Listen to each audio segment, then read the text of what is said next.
This is the Movie Channel.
I find it amazing, these people look at me like I'm some kind of Rasputin meets, you know what I mean? An alley cat or something. I don't know what the deal is. Listen, man, some people like it, some people don't. I'm not gonna get hung up on it. I mean, I would say that Abel is, we're the closest I'm ever going to get to having some sort of dysfunctional brother, There's good and there's bad. There's black and there's white. There's God and there's the devil, and that's Abel. Abel's, got a bit of both of them, but as you see these characters he relates to, they all have more of the devil in them. Abel Ferrara's role, if you like, in American cinema is to keep it honest. He's someone who is always going to insist that you face truths that are uncomfortable and put you into contact with things that you would normally probably try to avoid or would not want to think about. My baby brother.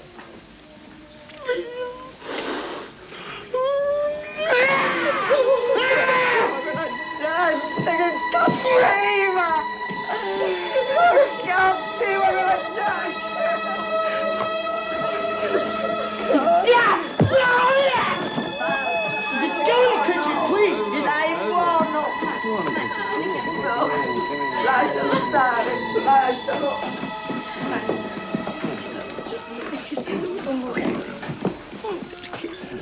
Tu sai che sei importante. I wanted to make a film, so I just started doing it. I didn't look at the end result of me being a filmmaker, you know what I mean? I just did, we were basically, we were into the arts, man, you know what I mean? I mean, we weren't, brought up deprived of culture. We were playing music and writing and painting and doing all that stuff, so.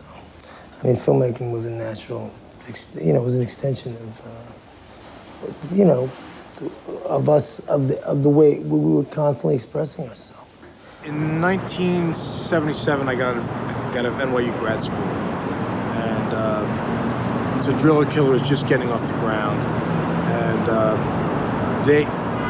he or somebody called up NYU, and they said, hey, we're looking for a cameraman, and someone cheap or someone who would work for anything at all, and they recommended me. So they called, we met, and 2 days later, we started our almost 20-year-long relationship. Here's a cat who went to Vietnam at 18 years old, basically, personified that, my generation's, real dark side, and just come out the other side with, there's a cat who doesn't show everything he has, you know what I mean? He's a very intelligent, sensitive guy, and a lot of people would not know it.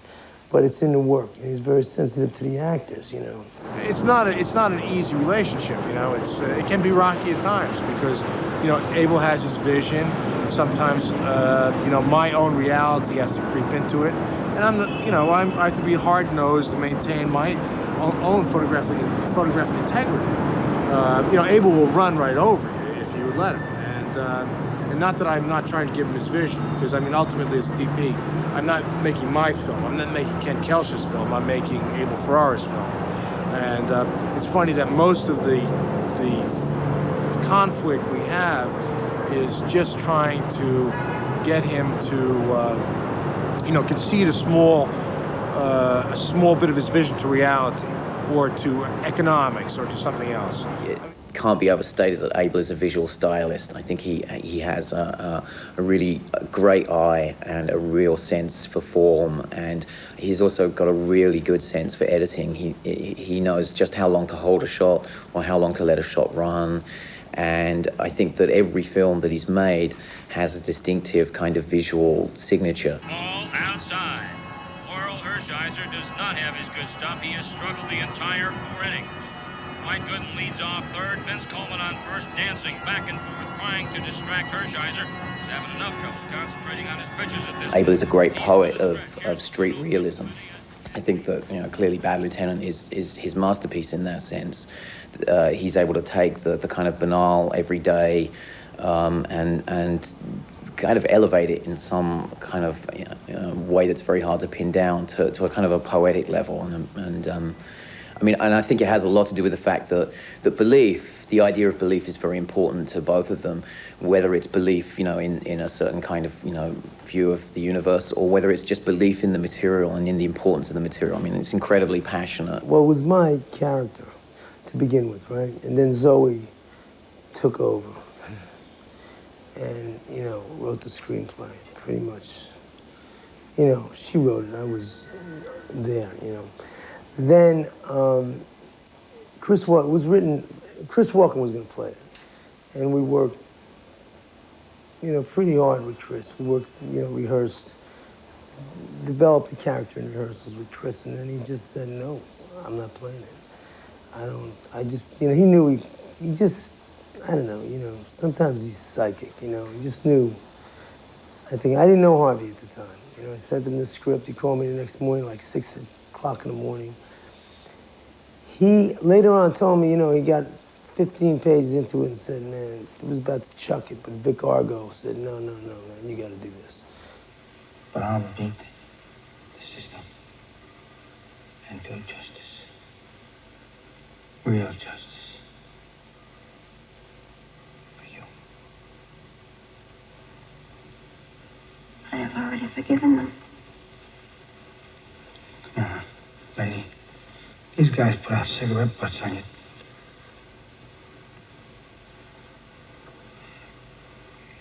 Get with the program.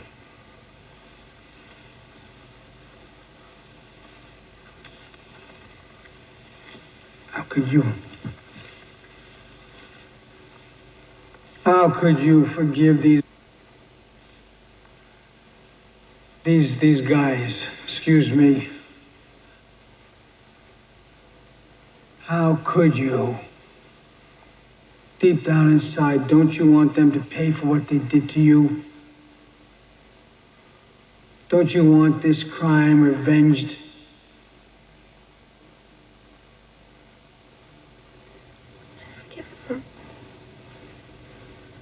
We had one camera.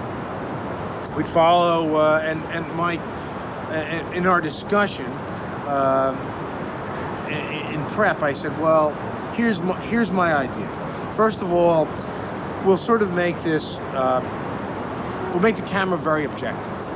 We'll sort of make it as a documentary, and we'll keep Harvey in medium close-up most of the time, and we'll let him do whatever, and we'll let the camera follow him around, and which gave a big rise to a lot of handheld stuff too.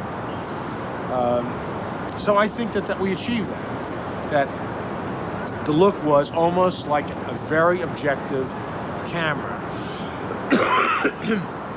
A very objective camera that would sort of never intrude upon what Harvey did. I would be coldly detached. Just to get out of his way, you know what I mean? I mean, just to give him the space, you know what I mean? Like we were talking about. I mean, technically, get the marks off the floor. I mean, you know, you have 10 minutes in the camera, you know? I mean, you have potential 10-minute takes, although he kept, every time we shoot 10-minute takes, which you really, I mean, rarely do you shoot 10 minutes, man, at a time. And then he'd be going, was that a short end? Was that only 10 minutes? It seemed, you know. I said, man, unless we get a direct hookup to Kodak, I mean, you know, you're gonna have to live with 10 minutes. I'm sorry. I'm sorry. I'm sorry. I did so many bad things. I'm sorry. Oh. Oh.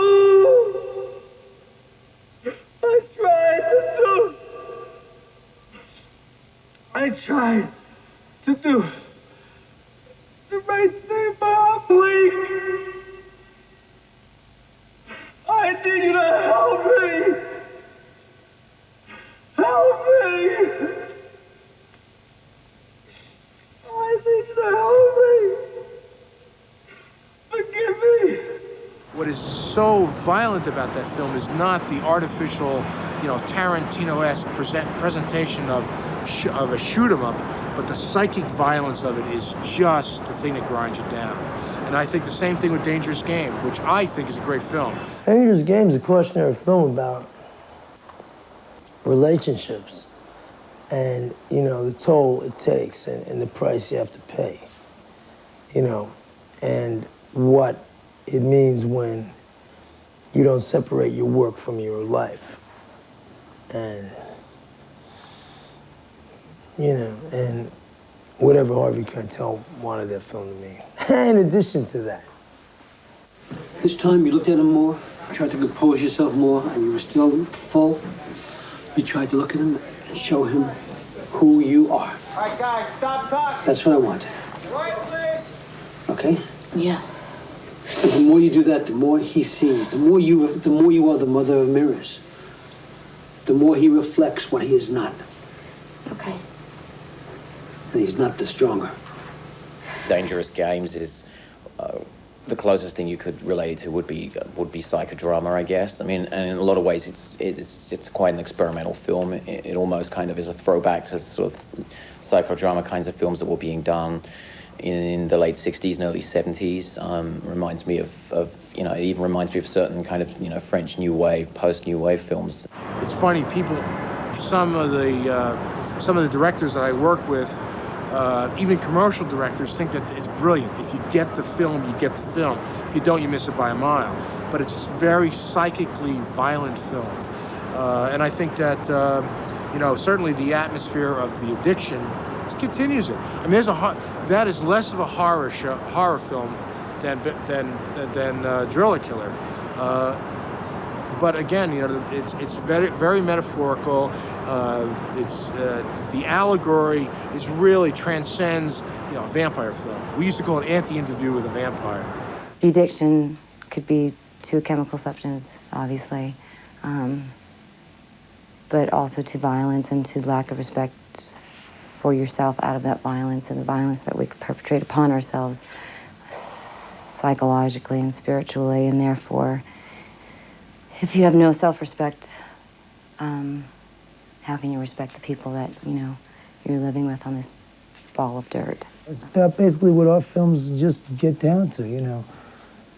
You know, the battle between the good in us and the bad in us, you know. And, you know, which way are we gonna go, you know?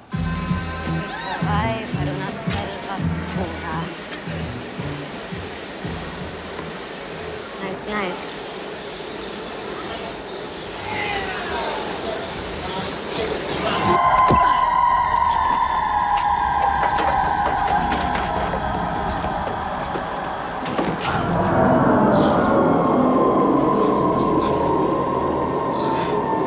Look at me and tell me to go away. Don't ask. Tell me. Please.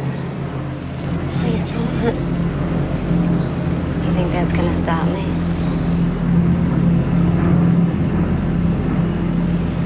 You know, there's some directors who will come over after a take and say something like, "Are you gonna do that?" And you just sort of go, "Well, what? What do you mean, am I gonna, well, I don't know what I did, but if I did it and the camera was rolling, I guess that's what I'm going to do. I mean, it wasn't a fake take. I'm not sitting here trying to waste your film on purpose, you know. Whereas with Abel, he's extremely encouraging, and you feel like you're creating something together. And whenever more than one person comes together in a creative process, it's really exciting when everybody's adding ideas and putting in, you know, information. Talking about freedom of the actors, man. We're talking about how to roll 10-minute takes, how to take the tape off the floor, how to get the marks off, you know, how to create a world where, you know, an actor wasn't constantly being, you know, restricted and constantly having to think, oh, I got to look over here for that light, and then I'm in this light, and then I'm over here, then I'm over there, and then there's my mark, and there's, you know.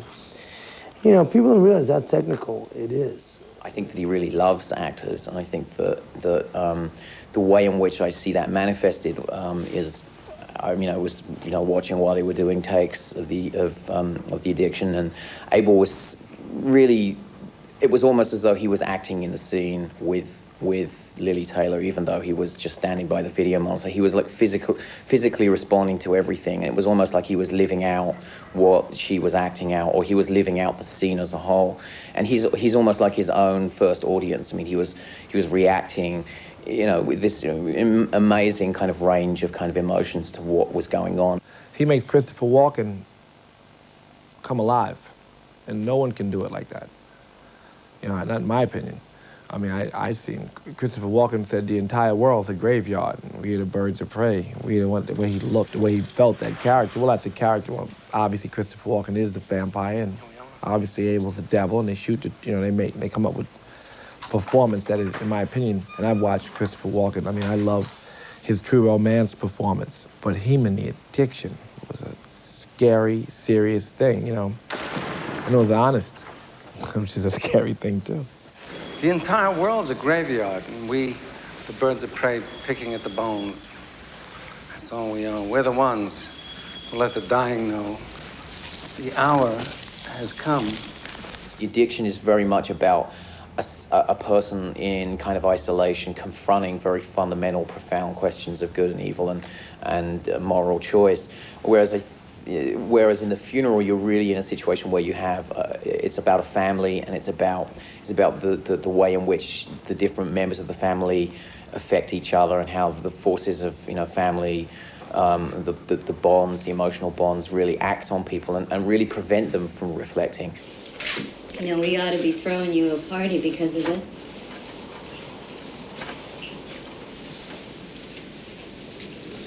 We ought to be celebrating the fact that you're not going to become one of their wives.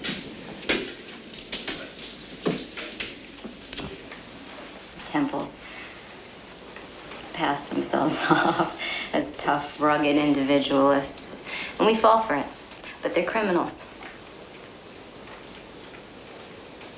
They're criminals because they've never risen above their heartless, illiterate upbringing. And there's nothing, absolutely nothing romantic about it. These are guys on the edges. You know, the first they're living in Mount Vernon, so they're not on Mulberry Street, and they're not in, you know, Brooklyn, and they're not dyed-in-the-wool gangsters. These guys could live another life. They could make a choice and get out of being the gangster life. And by having that choice, because I don't think Al Pacino had that choice in The Godfather, and by having that choice, that opens up a whole other world. Like he says, we're punks. We're just a bunch of street punks. Nobody knows what, you know, cares what we do. So therefore, I could do anything. I could even stop being a gangster. It's not okay to kill people, you know. It's really not okay. And to try to justify that somehow in your head, that it's okay to blow somebody apart, you know, which is what, you know, I mean, Chris Walken's character, even before he kills this kid, you know, is having this philosophical discussion about whether or not he should or he shouldn't do it, and he does it because that's what he was taught to do. He was taught to do that, and that was supposed to be okay. And it's not okay. It has very, very serious consequences. Everything we do depends on free choice. But at the same time, they say we need the grace of God to do what's right. I'll follow that genie. If I do something wrong, it's because God didn't give me the grace to do what's right. Nothing happens without his permission, so If this world stinks, it's his fault. I'm only working with what I've been given. That way the people they find with bullet holes in their skulls are God's fault? Aren't you ashamed of yourself? Ashamed of nothing. I didn't make the world. In Abel's films, I think the idea of good and evil takes on so much more of a kind of profound kind of reality than in the average film. It really is real to him in a way that I don't think it's real to most people. I don't think most people really spend that much of their lives thinking about the world in terms of that classification of good versus evil. But I think that with Abel, I think it's something that haunts him all the time, and that I think he's preoccupied with all the time. Abel's strength as a director is that he really has a vision of the world, and there is actually absolutely a handful of directors that you can say that about anymore. I mean, I would say that I can't think of any other director who is less concerned really about making money. He wants to portray the strength of his vision. It's like in Spinal Tap, where the amplifiers go up to 11, or Abel's amplifier goes up to 11.